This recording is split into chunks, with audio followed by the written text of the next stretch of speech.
Hello guys, I am A K Gautam and you are watching my YouTube channel. तो दोस्तों, आज की video हम बात करने वाले हैं डिफ़ॉल्ट बेल के बारे में। डिफ़ॉल्ट बेल होती क्या है और डिफ़ॉल्ट बेल एक्यूज्ड कब इंटाइटल है डिफ़ॉल्ट बेल को लेने के लिए, वो आज मैं इस वीडियो में आपको बताने वाला हूँ। देखिए, अगर आप यंग एडवोकेट्स हैं तो ये वीडियो आपके लिए ज़रूर यूज़फुल होने वाली है। लो स्टूडेंट है, आपके लिए ज़रूर यूज़फुल होने वाली है।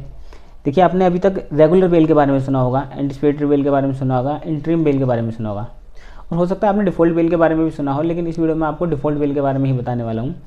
तो डिफ़ॉल्ट बेल होती क्या है? देखिए, जितने भी क्रिमिनल केसेस होते हैं उनमें क्या होता है, सबसे पहले इन्वेस्टिगेशन होती है और उसके बाद ट्रायल होता है। इन्वेस्टिगेशन से पहले एफआईआर वगैरह भी होती हैं।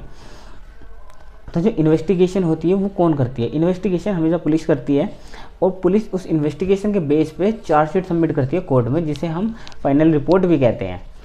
और उसी के बेसिस पे जो चार्ज फ्रेम होते हैं उन्हीं के बेस पे क्या होता है, ट्रायल होता है कोर्ट में। लेकिन अब डिफ़ॉल्ट बेल का इसमें रोल क्या है, डिफ़ॉल्ट बेल कैसे ले सकते हैं? देखिए, जो इन्वेस्टिगेशन का टाइम होता है, पुलिस जैसे ही एक्यूज को अरेस्ट करती है तो उसे फाइनल रिपोर्ट भी सबमिट करनी होती है उस एक्यूज के अगेंस्ट में। तो वो एक टाइम पीरियड होता है जिसके बीच में उसे सबमिट करनी होती है फाइनल रिपोर्ट। अगर वो उस टाइम पीरियड के बीच में फाइनल रिपोर्ट सबमिट नहीं करती और एक भी दिन ऊपर होता है उसके टाइम पीरियड से, तो एक्यूज्ड जो है वो डिफ़ॉल्ट बेल के लिए इंटाइटल है। उसका फिर राइट बन जाता है कि उसे डिफ़ॉल्ट बेल दे दी जाए। देखिए, अगर बात करें सीआरपीसी की, तो सीआरपीसी के सेक्शन 167 क्लोज 2 में बात की गई है कि पुलिस को फाइनल रिपोर्ट कितने दिनों में सबमिट करनी है। वहीं बीएनएस की बात करी जाए, नए कानून की, बीएनएसएस जो है भारतीय नागरिक सुरक्षा संहिता, उसमें भी 187 सेक्शन 187 क्लोज 3 में बात की गई है कि पुलिस को जो फाइनल रिपोर्ट सबमिट करनी है वो कितने दिनों में करनी है। तो जो वो केसेस जो कि जिनमें 10 साल से ऊपर की सज़ा है, जिनमें डेथ पेनल्टी है, लाइफ इम्प्रिजमेंट है या 10 साल से ऊपर की सज़ा है, उनमें पुलिस को जो टाइम पीरियड है वो है 90 डेज़ का, यानी कि 90 दिनों के अंदर उन्हें फाइनल रिपोर्ट सबमिट करनी होती है। वहीं जो अदर केसेस हैं उनमें है कितना, 16 डेज़ का, 60 दिनों में उन्हें फाइनल रिपोर्ट सबमिट करनी होती है। तो जो 10 साल से ऊपर की सज़ा वाले केस हैं, जिनमें 10 साल से ऊपर की जेल है, उनमें क्या है, उनमें 90 दिनों का टाइम है, और बाकी जो अदर केसेस हैं उनमें है 60 दिनों का। तो इस बीच में पुलिस को अपनी फाइनल रिपोर्ट सबमिट करनी होती है। अगर यहाँ से एक भी दिन, इन जो 90 से एक भी दिन या 60 से एक भी दिन, जो भी केस कैटेगरी में फॉल करता है, उससे एक भी दिन एक्सीड होता है, तो जो एक्यूज्ड है वो डिफ़ॉल्ट बेल के लिए इंटाइटल हो जाता है और वो डिफ़ॉल्ट बेल ले सकता है। ये उसका राइट है। और जो डिफ़ॉल्ट बेल है वो एक स्टैट्यूटरी बेल राइट है और साथ ही साथ कंपलसरी है।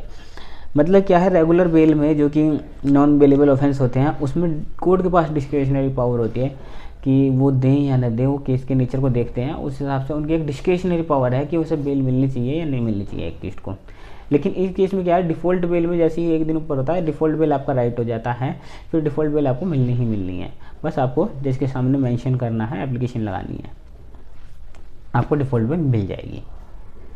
वहीं साथ ही कुछ केसेस में एग्जेप्शन भी होता है। जैसे एंटिसिपेटरी एक्ट की बात करें तो उसमें जो फाइनल रिपोर्ट सबमिट करने का टाइम दिया गया है वो 180 डेज़ का दिया गया है कि जो पुलिस रिपोर्ट है, वो फाइनल रिपोर्ट जो पुलिस सबमिट कर सकती है वो एनडीपीएस केसों में 180 दिनों का टाइम है, यानी कि 6 महीने का। और अगर उससे ऊपर होता है तो डिफ़ॉल्ट बेल के लिए आप इंटाइटल हैं। तो आई होप आपको समझ में आ गया होगा कि आप जिस भी केस में जा रहे हैं आपको उसका टाइम पीरियड देखना है कि पुलिस को कितने दिनों में फाइनल रिपोर्ट सबमिट करनी है, और जैसे ही उससे एक भी दिन ऊपर होता है तो आप डिफ़ॉल्ट बेल के लिए इंटाइटल हो जाते हैं। इससे रिलेटेड एक केस भी है जो कि रिया छबारिया केस नाम है इसका।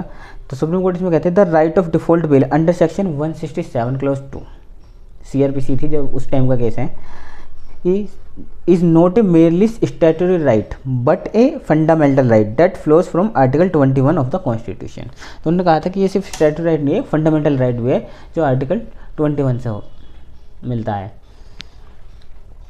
तो डिफ़ॉल्ट बेल आपका राइट है।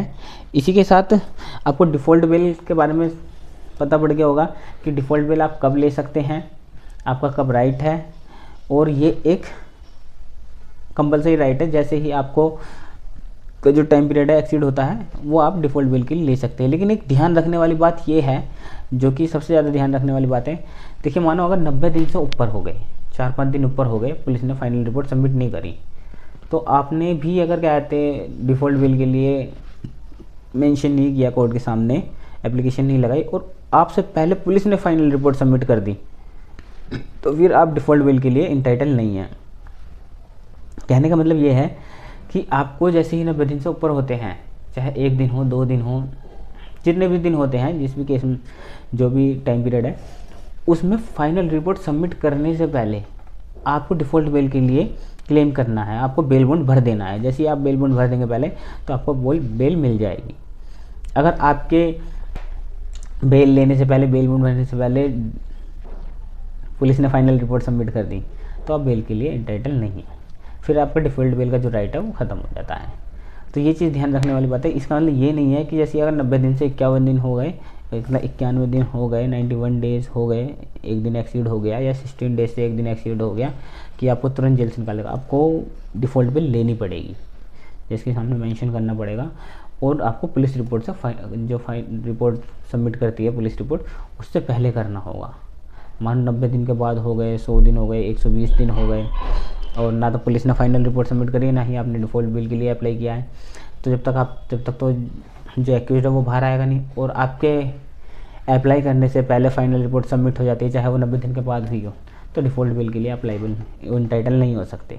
तो ये चीज़ बड़ी ध्यान रखने वाली बात है, जो मैं यंग एडवोकेट्स के लिए कह रहा था कि अगर आपको ये वीडियो देखनी किस लिए ज़रूरी है, क्योंकि आपको प्रैक्टिस में इस चीज़ का बड़ा ध्यान रखना है। ये चीज़ें एक्यूज्ड को तो नहीं पता होंगी, क्योंकि वो तो अपने वकील के सहारे रहता है, लेकिन अगर आप एक वकील हैं तो इस चीज़ का ध्यान जरूर रखें कि जैसे ही टाइम पीरियड ऊपर होता है, तुरंत जल्दी से जल्दी आप डिफ़ॉल्ट बिल के लिए अप्लाई करें। आई होप गाइस ये वीडियो आपको अच्छा लगा होगा, इससे आपको कुछ नॉलेज मिली होगी। And thank you guys for watching this video.